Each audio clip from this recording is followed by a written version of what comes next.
Hello, you spooktacular people. Welcome to this 600th episode of the History Goes Bump podcast, Ghost Tours for the Theater of the Mind. I'm your host, Diane. And this is Kelly. Kelly, can you believe it? 600?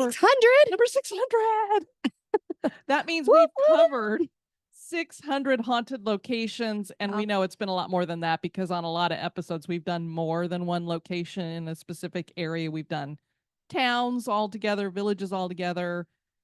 And we've covered a variety of things, whether it's a haunted location, a haunted person, and sometimes we've thrown in a haunted event, which is what we're doing on this episode. It's going to be very different, and it's a very obscure piece of history that a lot of you probably have not heard about, but it entails British witches going up against the German Nazis.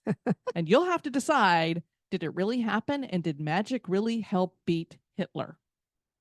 And before we get into that, I also want to let everybody know, with this being episode number 600, there's a lot of new stuff that's happening here at History Goes Bump. First of all, we've gone with video as well as just the audio. This is actually our first official episode that is on video as well as the audio.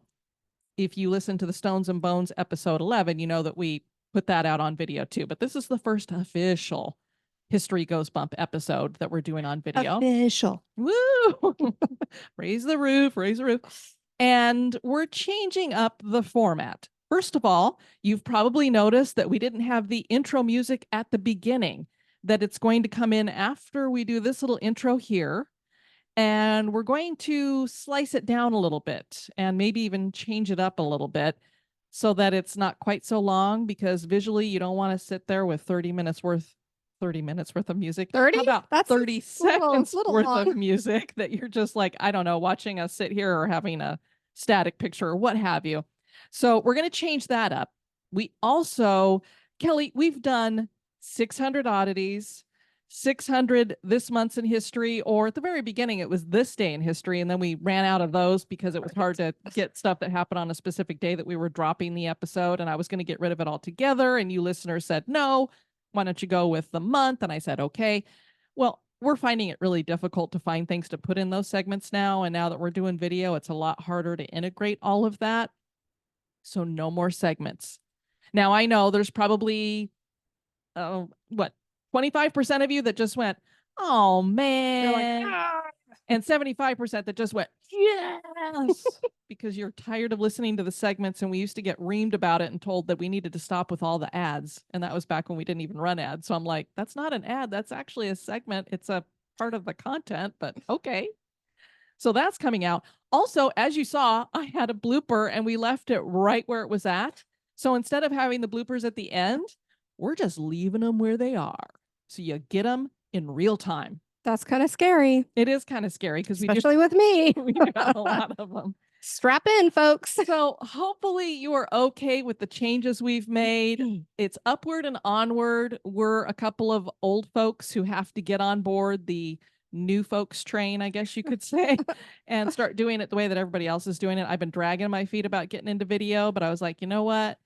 We really should go ahead and put the video up there. Now, it's only going to be available really at YouTube because our hosting platform doesn't support it, I guess you could say. We'd have to start a whole nother podcast and just put the video up there. And I'm not going through that kind of a headache. So if you want to see the video, you are going to have to go to YouTube for it.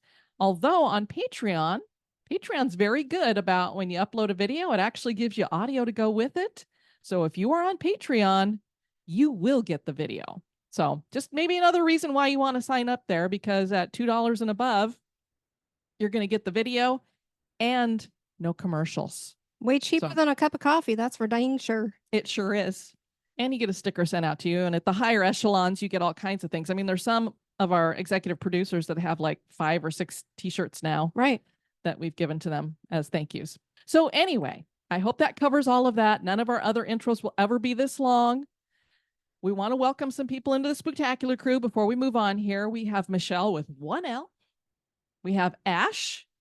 I love Ash.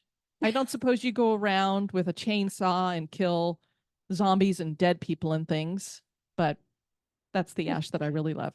Have I ever shown my picture of Ash? Killing dead people? Kelly will grab it. We were at a convention and this young man was a great artist. And so I Try to saw get it this. without the glare. Yeah, I saw I don't know this. that we can. Maybe not. So I was sitting there and I saw this. I went, oh my gosh, I must have it. There we go. That's a little bit better. So there's Ash. So great. We also have Matt and Natalie. Thank you so much for joining the Spooktacular crew. History tells the story of the world and of our lives. Sometimes that history goes bump in the night. Broadcasting from the center of oddity and the supernatural in Central Florida, it's the History Goes Bump podcast.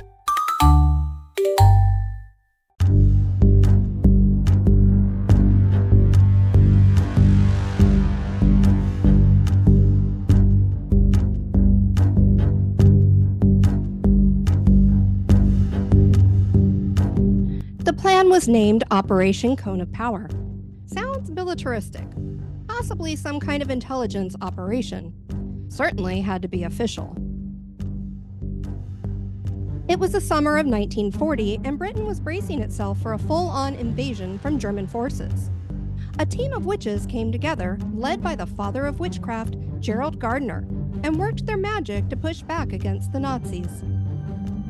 And as history documented, the Nazis never were able to invade Britain. Some may say it was the Luftwaffe's failure to defeat the Royal Air Force in the Battle of Britain that kept the Germans from taking Britain. But one really has to wonder, was it the witches? And what in the world did James Bond creator Ian Fleming have to do with all of this? Join us for this fascinating journey into a little-known piece of World War II history. Listeners are probably pretty familiar with the fact that the Nazis, especially the core group that surrounded Adolf Hitler, were believers and practitioners of the esoteric. Robert Summerlot wrote in his 1971 book, Here, Mr. Splitfoot, an informal exploration into modern occultism, from the beginning, the whole Nazi system was overlaid with mysticism and mythology. And when the tide of war turned against Germany, the esoteric beliefs of its leaders became ever more apparent. Diaries, captured documents, and the transcript of the Nuremberg trials abound with references to peculiar creeds and techniques. Yet we are now seeing only the top of the iceberg, and we can only guess the magnitude of what lay below the surface. At the same time that Germany was fighting its way to world domination, it was also collecting sacred artifacts and seeking secret and ancient knowledge. An example of this is the altar of Zeus, which had been excavated by German archaeologist Karl Humann and brought to Berlin from Pergamum, Turkey, and reassembled in the Pergamum Museum in 1930. I'll go ahead and put a picture up here so that you guys can see it. This was also called the seat of Satan, and the chief architect of the Nazi party, Albert Speer, or it was probably Albert Speer, would draw great inspiration from the altar as he designed the parade grounds in Nuremberg. And this is where they used to have all the rallies where Hitler would be at, and everybody would be gathered and do their little marches and all that other stuff, and Heil Hitler and all that garbage that they used to do. Hitler himself carried a copy of Ernst Schertl's book, Magick, History, Theory, and Practice. There have been several assassination attempts against Hitler that were unsuccessful, and he saw this as an indication that he had providence behind him, and so he would fail at nothing. One of his top officers was Heinrich Himmler, and Himmler was fascinated with the esoteric and witchcraft. Himmler was one of the most powerful Nazis, and he was the architect of what the Nazis called the final solution. We all know it as the Holocaust. He grew the SS and looked at it as being way more than a military order. This was part of an ancient Germanic clan practicing pagan rituals and such. He founded his own pseudo-Teutonic cult at Webelsburg Castle. Rudolf Hess was a big believer in astrology, and he would use it to help him choose the day he would make a mysterious flight to Scotland we'll talk about later. Now, this certainly isn't to say that the Nazis were driven primarily by occult beliefs and goals and practices. That would not only be an oversimplification, but also gives a distorted view of occultism. But we think it adds an interesting angle when analyzing Operation Cone of Power. With the Nazis embracing bits of the esoteric, it only makes sense to fight fire with fire. If the Nazis were trying to use magic to win, then magic needed to be used to fight them. So, Kelly, let's set the scene for where we are during World War II. I don't know how many people have seen the movie Dunkirk, but this is the time period that we're in when we're going to have this event take place. So this is May of 1940. The French seaport of Dunkirk was evacuated of the British Expeditionary Force. Expeditionary. The French seaport of Dunkirk was evacuated of the British Expeditionary Force and Allied troops. And as the movie showed, and probably a lot of people are familiar with, the evacuation came via naval vessels, and they needed not only the official Navy to help, but they were having civilians bring their boats because they did not have enough to get everybody out of there. So you had hundreds of civilian boats that also were evacuating people. And this went all the way to June 4th. The blitzkrieg against France by the Nazis was about to come to an end with the fall of France. Paris was captured on June 14th, 1940. Shortly after that, Germany set its sights on Britain. The Luftwaffe began its barrage from the air in July with the Battle of Britain. Hitler had named this Operation Sea Lion, and I hate that he used an animal's name because we love sea lions. We do, yeah. Their goal was to soften British forces and open it up for invasion by the German army. That army was in control of the French ports that were just across the English Channel. The situation was dire, and Hermann Göring had told Kittler? Kittler. It's Okay. Kittler. Like a kitty cat. No, really not. He was not No. He was not. Well, there are some cats that are not very cute. That's true. And Right. vicious. So. The situation was dire, and Hermann Göring had told Hitler that the Luftwaffe would smash the British air defenses in 4 days. He was very, very confident about this. And as a side note, usually I call these fun facts, Kelly, but this isn't really a fun fact for me. It's a side note about my family. I talked about this on a previous episode, but anyway, I have an ancestor named Kurt Student, and he was the second in command of the Luftwaffe, and he created the Fallschirmjäger, I think is how you say it in German, which were the German paratroopers.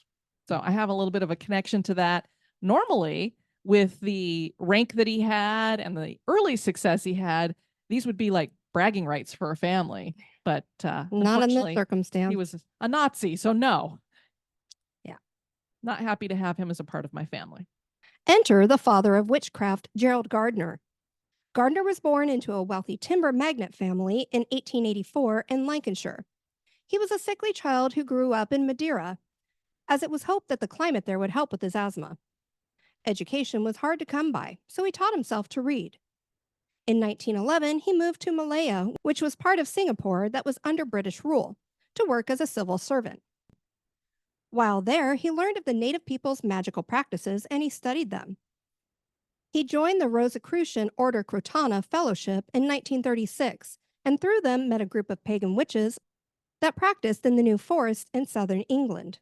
This was the New Forest Coven, and he took parts of their practices to work out his own tradition, which he named for himself Gardnerian Wicca.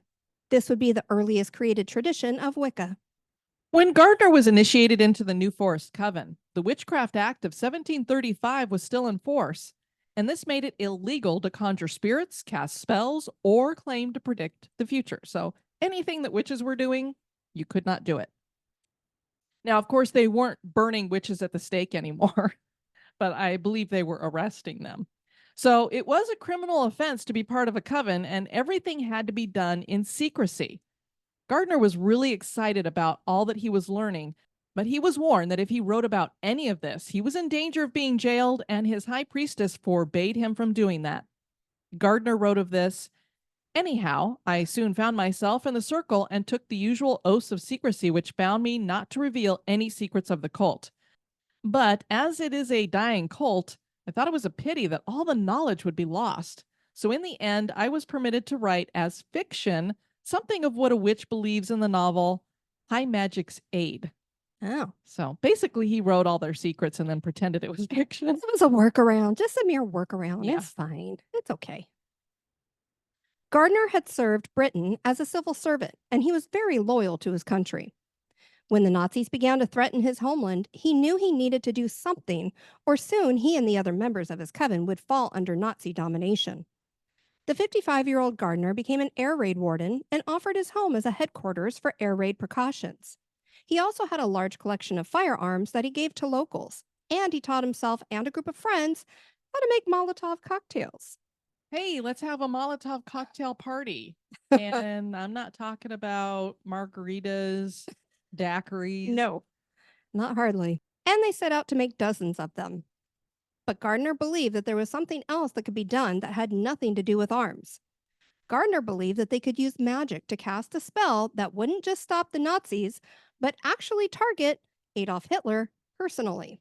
They were going to go after his brain. They're going to get inside the mind of that man, and nobody wanted to be inside that thing. Oh, no. Gerald Gardner wrote about the ritual that his coven conducted on August 1st, 1940, in his 1954 book, Witchcraft Today. This was on the eve of Lammaste, or Lunasa, I believe is how they said it in German. This is one of the greater sabbats in Wicca and is a pagan harvest festival. The ritual took place just outside of the town of Highcliffe-on-Sea.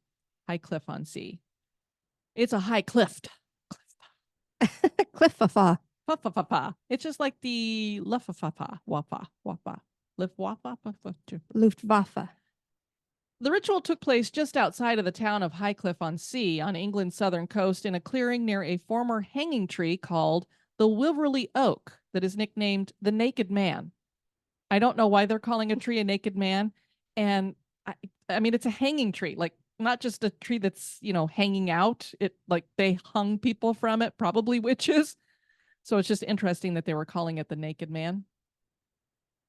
I don't know. Maybe it had a certain, we were talking about phallic symbols with the stones and bones. Maybe it had something like that. I don't know, honestly. Today, it's just a ravaged stump, which is the main reason why I really don't know if it had something that gave it that name. But anyway, it's said to be haunted by highwaymen and smugglers who had been hanged from it. So I guess it wasn't just witches that they would hang from it. They got all kinds of equal opportunity. Yeah. Anybody they could throw up on it, they would do it. The pagans believed the area would give their spells more power. I don't know if it's because it was haunted or they thought there was a portal there or because there was so much death there, it gave it more power or dark energy. I don't know. Now, the coven had to be careful because, Kelly, when you're doing a lot of these occult rituals and pagan rituals, there's something involved in it, which is a fire. And usually it's a big fire. And what do you think that would do if you had like enemy aircraft that's flying around? There'll be a little bit of a signal, perhaps. Yeah. Hey, hit us right here. Aim here. So they're like, what can we do? Because we can't build a big bonfire or we're going to get hit with a bomb and then forget about the magic. We're all going to be toast. So they were thinking about it and they're like, what can we do? So they improvised and used a lantern that they shuttered. They stripped off all their clothes to get skyclad, which is their way of saying naked, and prepared to move around the lantern in a spiraling pattern to get themselves into an ecstatic state. So they're building up the energy here. Okay. Operation Cone of Power was about to be underway. This was named for the actual ritual, which was raising the cone of power. That cone of power was to be generated from cosmic energy and then focused into a pinpoint against something. So I'm looking at is this like a ray gun? And that something was going to be Adolf Hitler. Oh, yeah. Get him. Gardner wrote, the witches did cast spells to stop Hitler landing after France. It's France. After France fell. They met.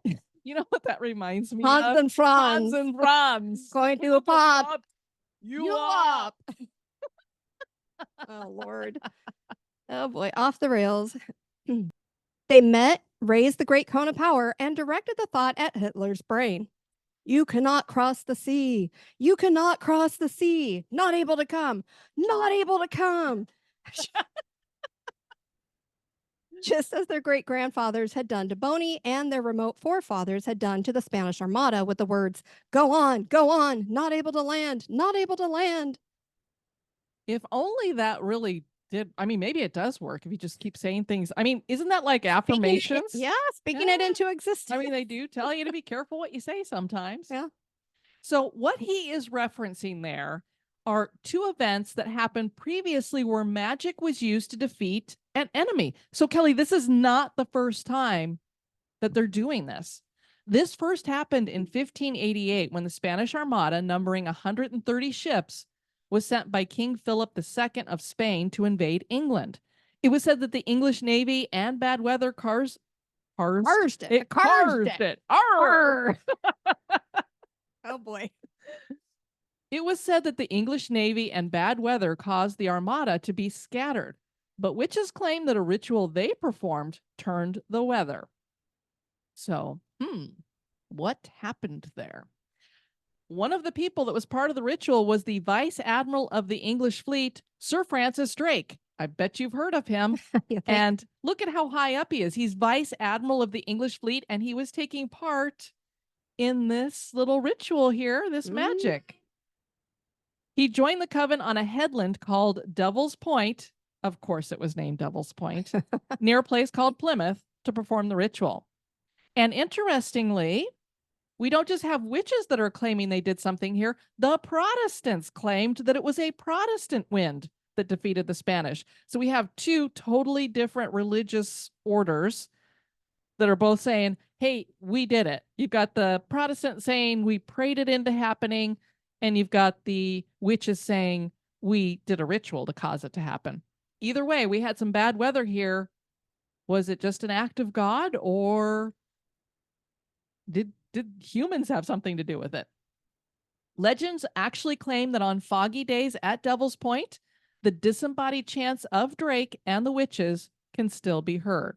So perhaps it actually did do something and froze it into time because it was so significant. Could be. Then in 1805, Napoleon, he's been coming up on all this stuff. He sure has. How many times we're going to talk about Napoleon? He called off his planned invasion of England. Historians claim it was continental threats and the more dominant Royal Navy that were the actual reason, but Gardner was sure that magic had been successful and it was going to work again. So they did it twice before, and as they say, third time's the charm, and it seems like it worked the first two times. So true. Now, maybe magic had nothing to do with it, but Operation Sea Lion never came to fruition. Gardner wrote, "I'm not saying that they stopped Hitler, but I'm saying they stopped Hitler." And I love how he says they. He was part of the ritual, so it should have been like, I'm not saying we stopped Hitler. Right. All I say is that I saw a very interesting ceremony performed with the intention of putting a certain idea into his mind. And though all the invasion barges were ready, the fact was that Hitler never even tried to come. And really, it is very interesting when you think it's not that much of a distance with the English Channel. They've got all the docks there in France. They are ready to go. Britain has already been pounded. They've softened them.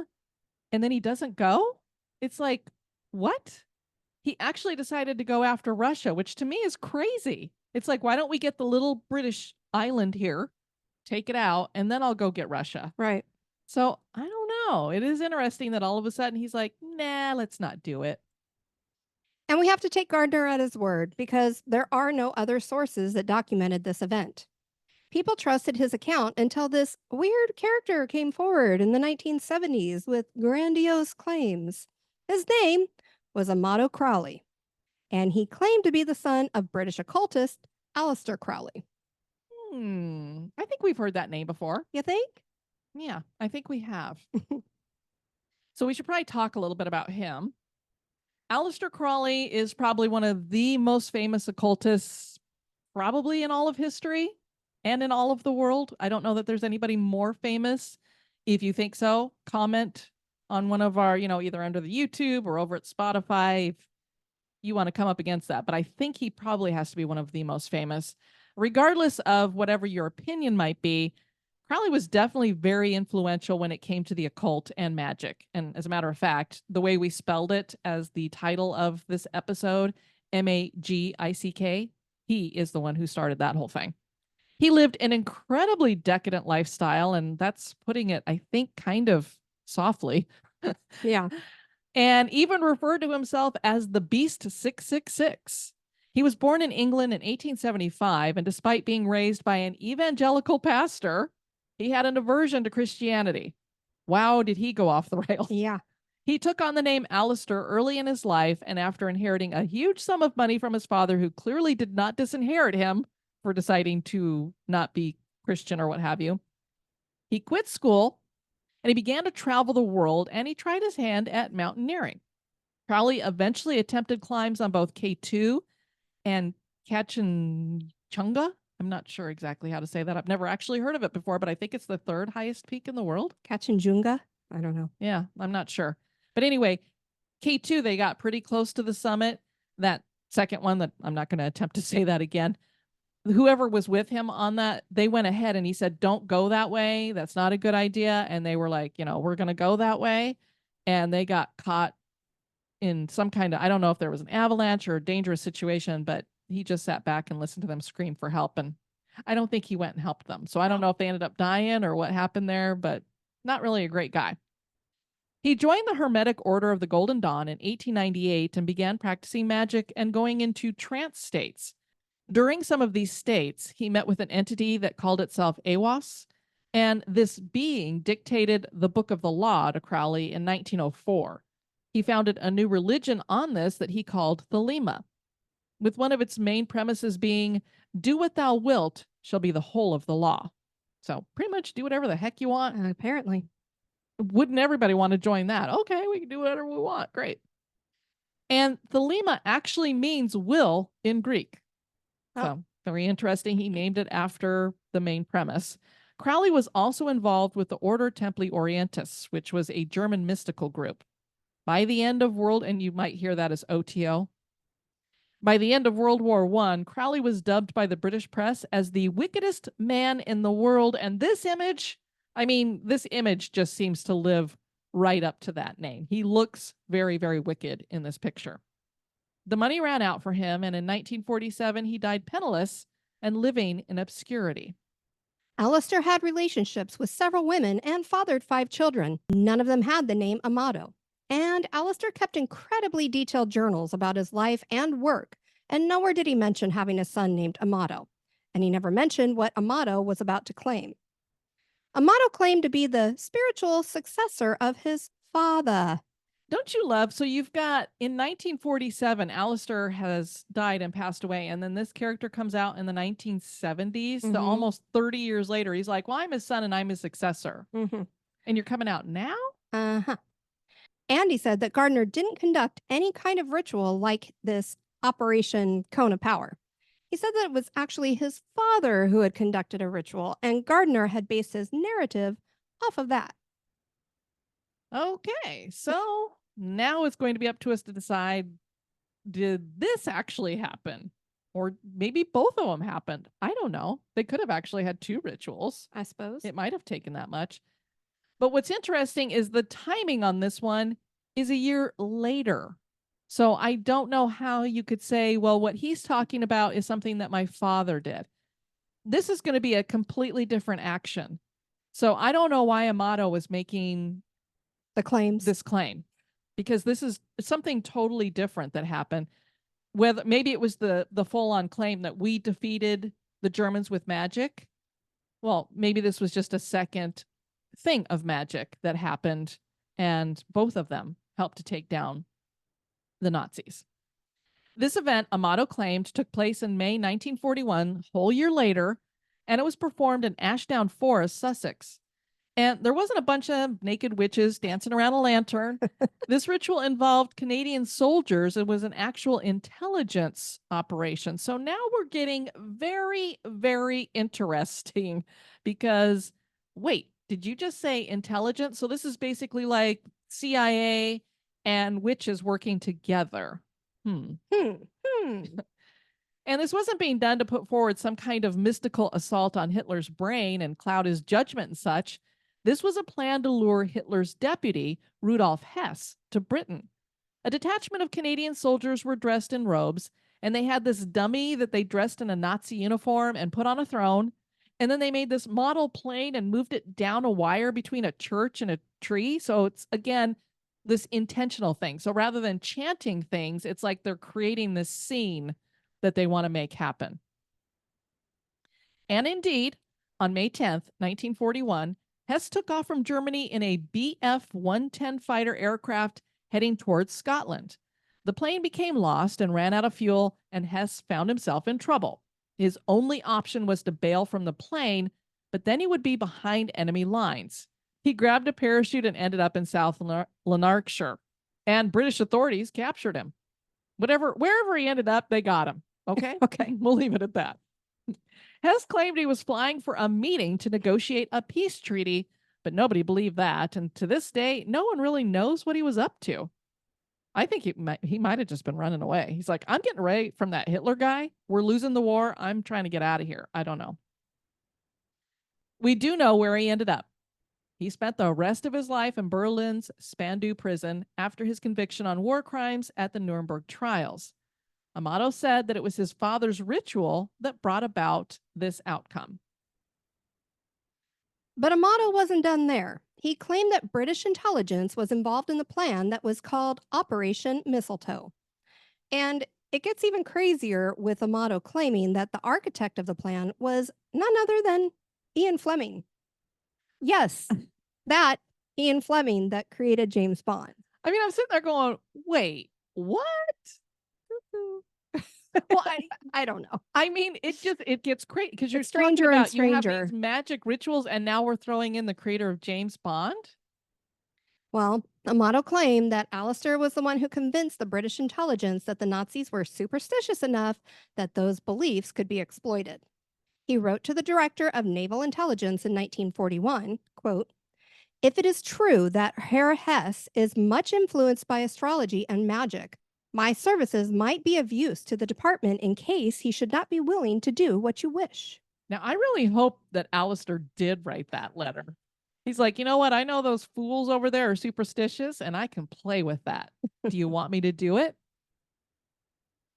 Now, a lot of you who are fans of James Bond and Ian Fleming and know something about him or read all the books probably knew this. I did not. Ian Fleming actually was indeed a member of the Naval Intelligence for Britain. Yeah, I didn't know that. Which makes sense why he would be able to write the books and be so convincing with James Right. Bond. He had his fingers in some of that. So he actually could have been involved in this in some way. So it's not that far-fetched now. Was Operation Mistletoe a real thing? It's hard to get to the bottom of that because these plans were secret, and involving the occult in military plans certainly would not be something they would really want out there. Yeah, I would think not. I mean, look at our CIA and FBI and the things that they hide that we're finding out about, and when it comes to UFOs and stuff. So Right. certainly, if they did some kind of magical rituals, they're really not going to let that out. Or even like men who talk to goats or whatever. Oh, yeah. I know what you're talking And now about. I can't remember. I'm reading a book about mind control and Charlie Manson. It's crazy what our intelligence gets involved in. Anyway, Fleming hired astrologer Fra Naganast to meet with Hess and provide him with astrology charts. Several of these charts pointed to May 10th being a perfect day for Hess to make his trip to Scotland. So now you can see we've got an astrologer and we're telling her, hey, whatever you have to do to make this chart look right, make it look like this day is like bingo day. We got to do it that day. This would help intelligence to lay a trap for him. So that clearly all seems to be non-esoteric. And yet, the elements were in favor of Fleming and his crew, and Hess did become lost. You can't plan that. So it's like you hear about what happened and why Hess bailed, but that has nothing to do with you saying, go on this day so that we're prepared and watching for you and we can get you. Right. They were basically probably waiting for him to land at an airfield somewhere, and they were going to grab him the minute he landed at the airfield. So this bad weather and him getting lost wasn't part of Ian Fleming's plan. So that does make you wonder, did Aleister Crowley do something to cause that to happen? Because you can't plan that. Then Fleming and Crowley planned that occult ritual in Ashdown Forest, and they invited 2 German SS officers, codenamed Kestrel and Sea Eagle, to join them. The invite came through the Romanian mission in London. So this is how they were trying to fool them and make them think that Britain had nothing necessarily to do with this, as it came from a whole nother mission. The officers agreed to come, and as they watched the ritual, they decided that this group definitely were members of the Order of the Golden Dawn. They told Hess that the group had told them they wanted to take over Britain after peace was established with Germany. So now it makes sense that Hess would be willing to travel to Scotland for peace talks, and he probably thought he could even get support in fighting Soviet Russia. To seal the deal, British Secret Service agents made up fake links in the banking and commercial world between some of the members of Fleming's group and people Hitler and Hess would trust. This would help Hess believe that the Duke of Hamilton really did have a peace treaty in Britain. Haggetson Hatt was the press secretary of the Bank of England, and he probably was the one who passed false information about the Duke having this peace party to someone close to Hess, and this really sealed the deal for Hess. He'd been convinced that the RAF in Scotland would not fire on him and would allow him to land safely. Hess probably chuckled to himself as he boarded his plane that Churchill would soon be ousted from power. Whoops. So what he's thinking is, two of my guys that I trust went to this ritual and said, hey, there's people in Britain that are, hey, we're all one. Country doesn't matter. We're all part of the same group. And they're our kind of people. And they want to take over the British Empire, basically. So they're willing to work with us for this. So we'll go and do a peace treaty. And once we get that all taken out or signed or whatever, then we can go in and, peace schmeece, as they say. Mm-hmm. This really is fascinating to see how an elaborate plan was combined with the occult to rope Hess into a trap and possibly even convince the Nazis that they could be attacked by British witchcraft. But just as we pointed out that Aleister Crowley's journals did not mention a son named Amato, they also don't mention any wartime rituals or that Crowley worked for intelligence. Crowley did indeed offer his services to the Naval Intelligence Division in September 1939, but apparently was turned down. Or that's what they say. And that's Kelly winking for listeners. Wink, wink. And we imagine those classified documents will never be declassified. Yeah. So did Crowley, clearly he offered his services. It's just a matter of where or when did he offer them, and did they actually what happened afterwards? Yeah. It makes sense that Gerald Gardner would want to make claims that a group of occultists did their patriotic duty to help the homeland, because at the time, neo-paganism was getting a bad name and being associated with Satanism. There were claims that a couple participants even died after the ritual due to exposure and exhaustion. Professor Sabina Magliocci, an anthropologist and folklorist at California State University Northridge, wrote of this. It tells us something about what those witches wanted to be true. It's about the power of witches to do something that is nearly impossible. It is also about the patriotism of these witches, and it also talks about the power of witchcraft to channel the energies of the earth, of nature, through their bodies to create this cone of power. So I love how she puts that, because it's like, it tells us something about what they wanted to be true. So if this ritual took place or didn't take place, they wanted to become a part of that. And I think that's very cool, because a lot of times paganism and Wicca and that kind of thing gets a bad name, I guess you could say. And here you see that they were like, we're just like you guys.